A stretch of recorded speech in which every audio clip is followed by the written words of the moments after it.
Wake up, rethink the status quo.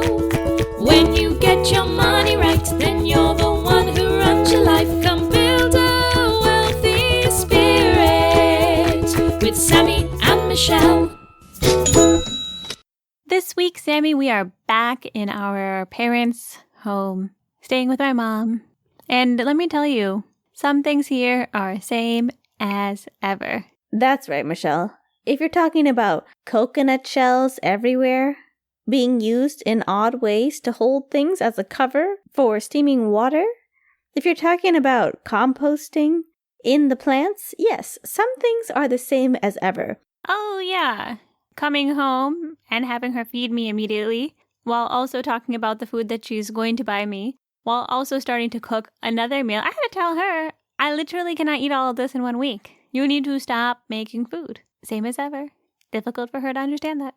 Same as ever, I am uncomfortably full. I can barely oxygenate.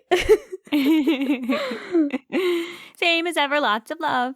But I will say my attitude has changed. Tell me. I saw that the orchid plant that she is growing exponentially quick. And I think it is related to her putting some compost into the soil. Oh, yeah. I also think a few fruit flies have appeared because of this composting. But I have changed. So instead of a reality where I get angry at these fruit flies and start spraying the plant and the flies, I thought to myself, how wonderful that this is clearly healthy enough that other animals, organic materials, want to eat this and see it as something that is nutritious and delicious, especially in this world that we live in where so much is literally toxic. Oh, yeah. I mean, when I compare Charleston to when we were living in the desert, I feel like that all the time too. Abundance. Something can grow here. And I just killed my own orchid.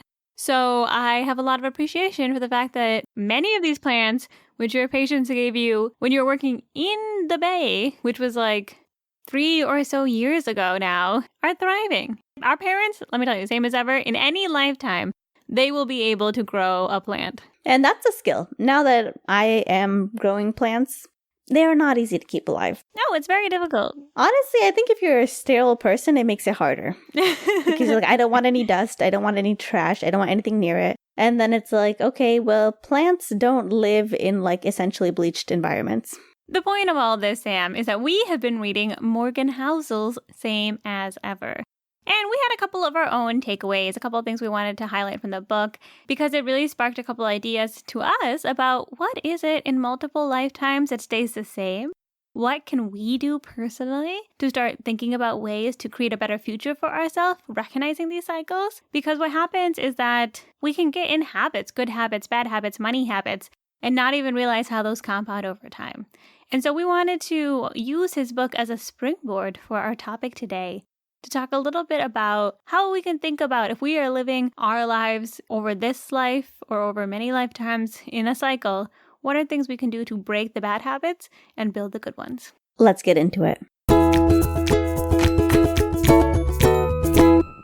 But first, I wanted to share, Sammy, just a quick thank you to everyone who supported my course, Turn Your Layoff to a Sabbatical. It just ended, so I did want to give a quick update. It went really, really well. We had 11 people join. People cried. People said they had a mindset shift, swapping sourdough starters, like things that I couldn't even imagine. Like part of that too was just because the group of people that joined were so enthusiastic. They loved learning. They loved applying the information. They loved connecting with each other. And they were just really open to the experience and gave us really good feedback about what they needed. And it really created just a wonderful environment. So thank you all for sharing the course. So many of you reached out. So many of you asked me about it, which I really appreciate.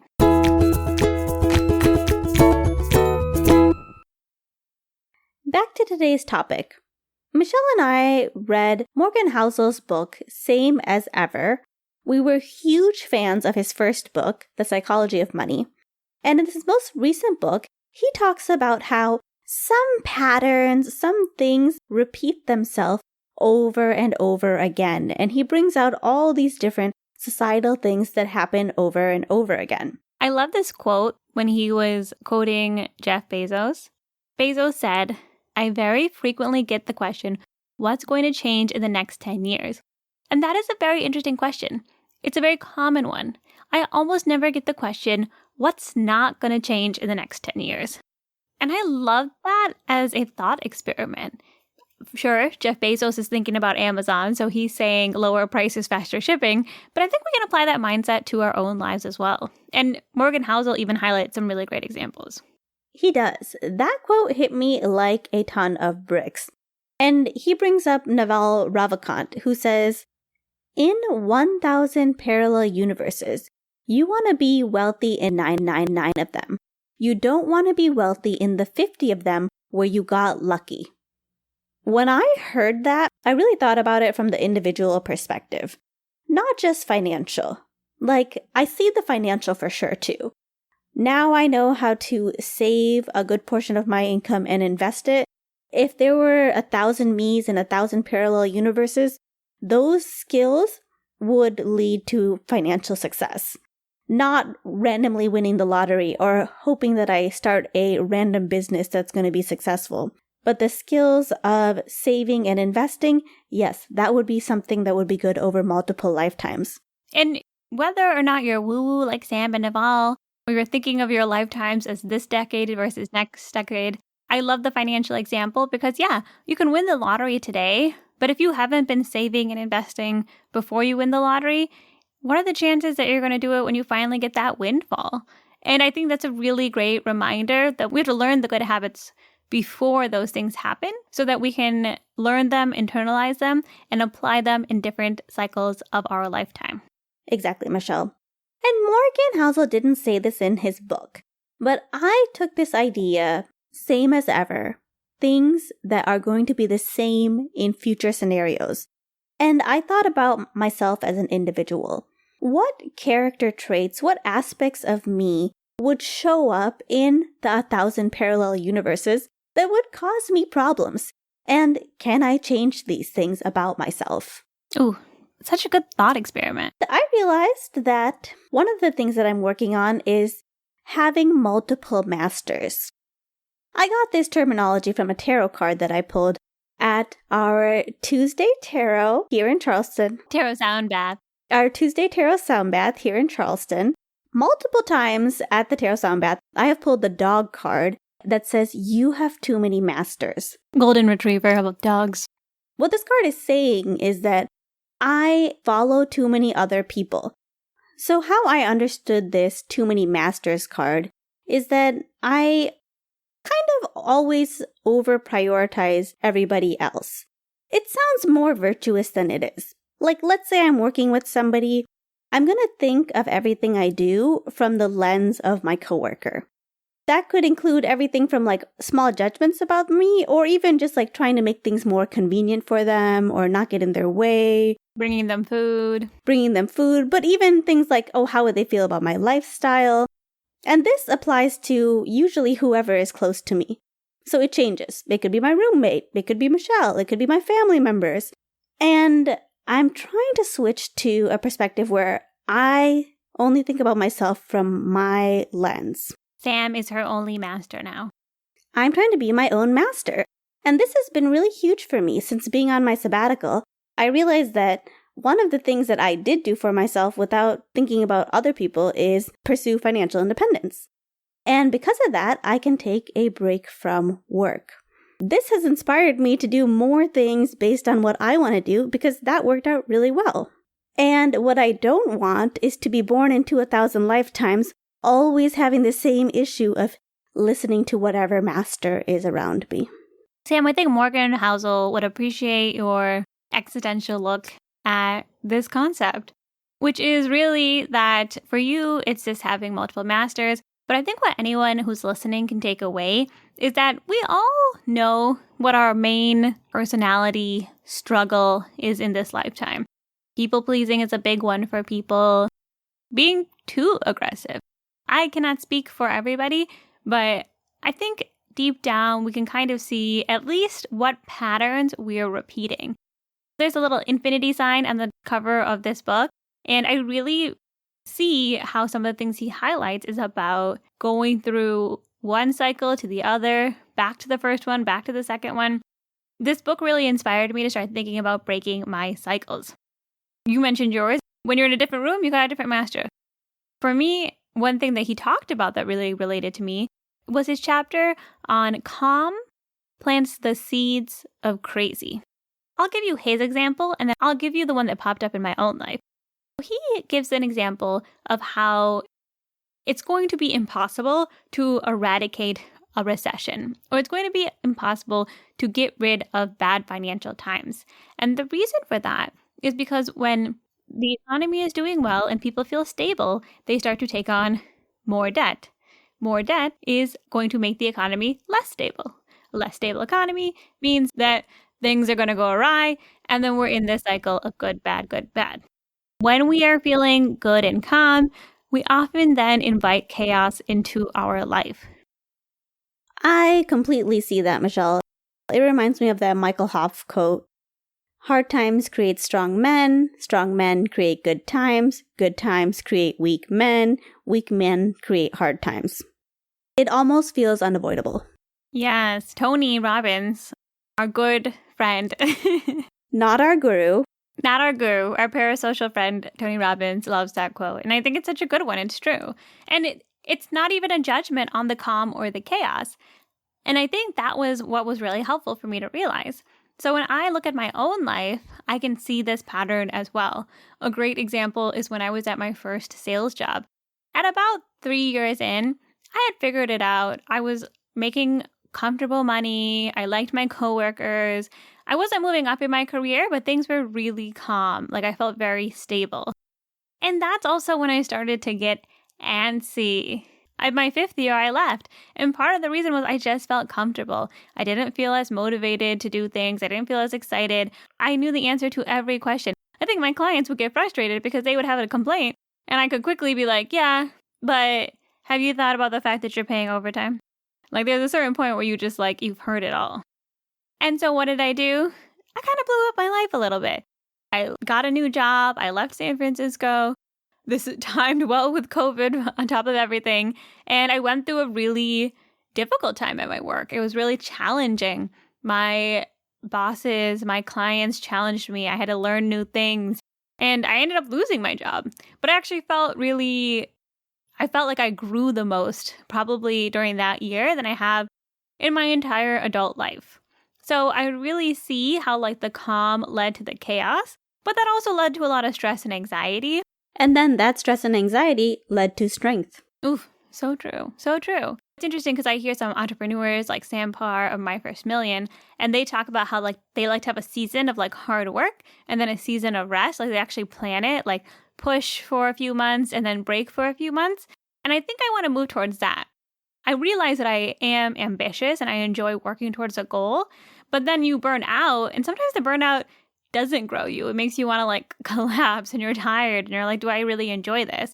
But if you think that about the calm leads to chaos, leads to calm cycle, then it's a lot easier to be optimistic about the long-term future and start to think to yourself, okay, I'm going to push for a little bit and then I need to take care of myself. Otherwise, I might blow everything up. It's almost a difference between a wildfire that's like a controlled burn versus a wildfire that you didn't take care of it and now the whole state's burning down. I love it. I love it. You are kind of personally taking this whole calm and crazy thing by the reins. Yes. And I can see that.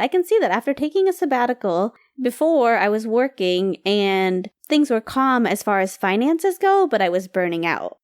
And so I kind of flipped a switch and then went into the sabbatical mode. But at the same time, if I go for a sabbatical mode for a decade, that's not going to be very financially responsible. At the same time, the sabbatical is helping me become physically stronger, get more energy. It's helping me be more healthy.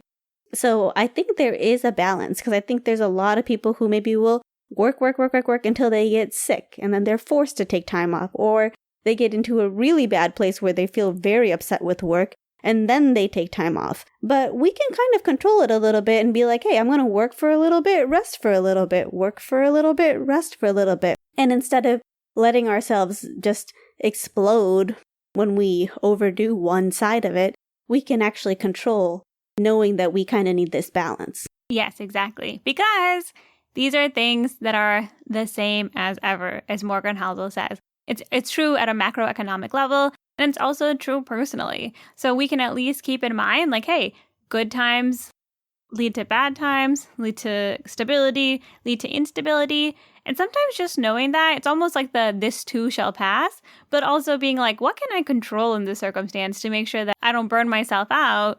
And then I do that over and over again sometimes. And then surprise, surprise, I'm not happy and I'm not making any changes. So I really like that Morgan Housel had a chapter dedicated to that. He kind of touches on this in different parts of his book as well, but it was something that really resonated with me. Takeaways. Aha, same as ever.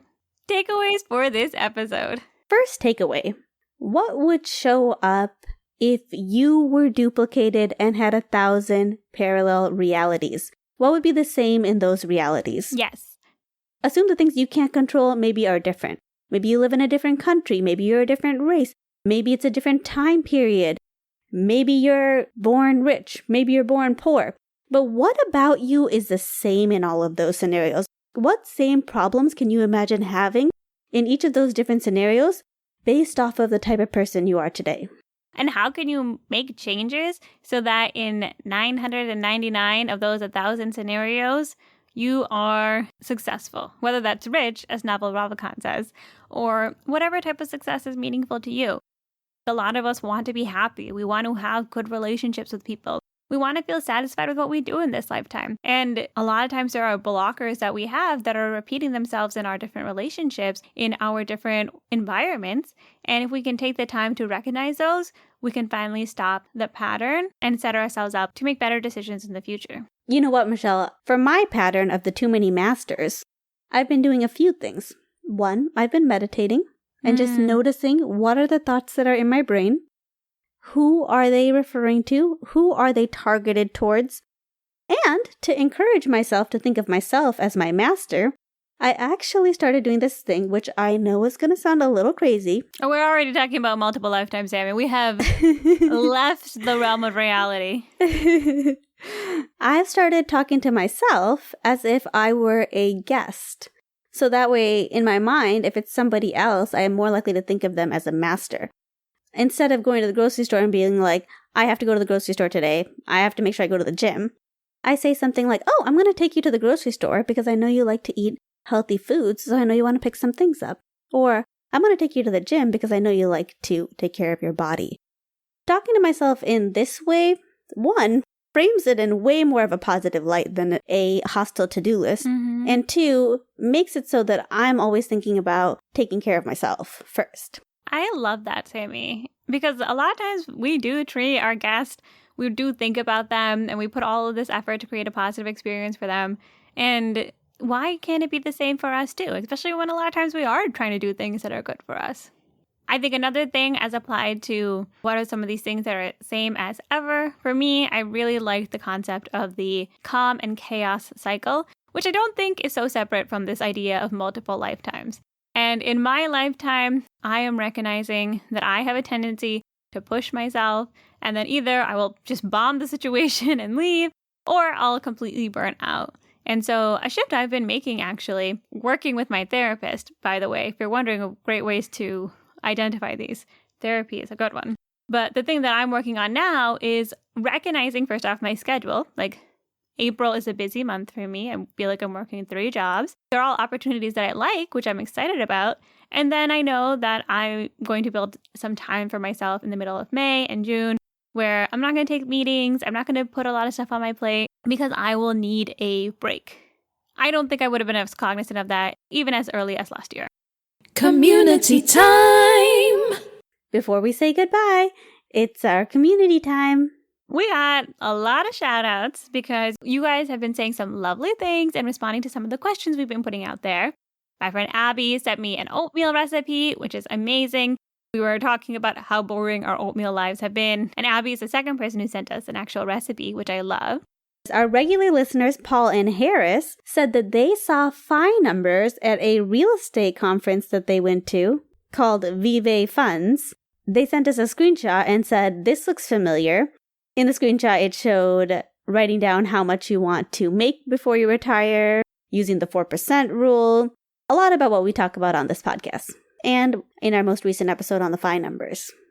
Harris also is part of our podcast group, and when I saw her, she said she's been using Descript, the AI editing tool.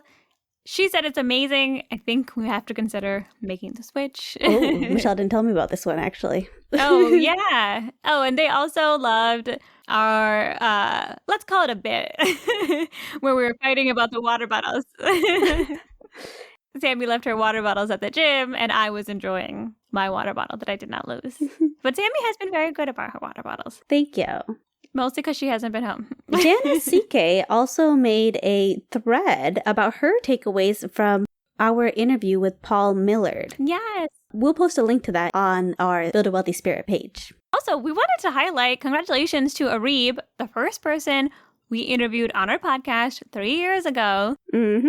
He's still working on the same company, and they recently partnered with a little old company called Amazon. Amazon! Congrats, Arib. This is awesome because I really liked Arib's whole idea and the fact that he started this company. If you guys go back to the episode, Arib used to work at Facebook. He left. He used his talents to help innovate the recycling industry, and it's actually helping. And now he is partnering with Amazon. So that is so exciting. I have to say, entrepreneurs that have been on this podcast are doing well. I'm not saying it's related. But I feel like it's related. I think I'm just going to say that.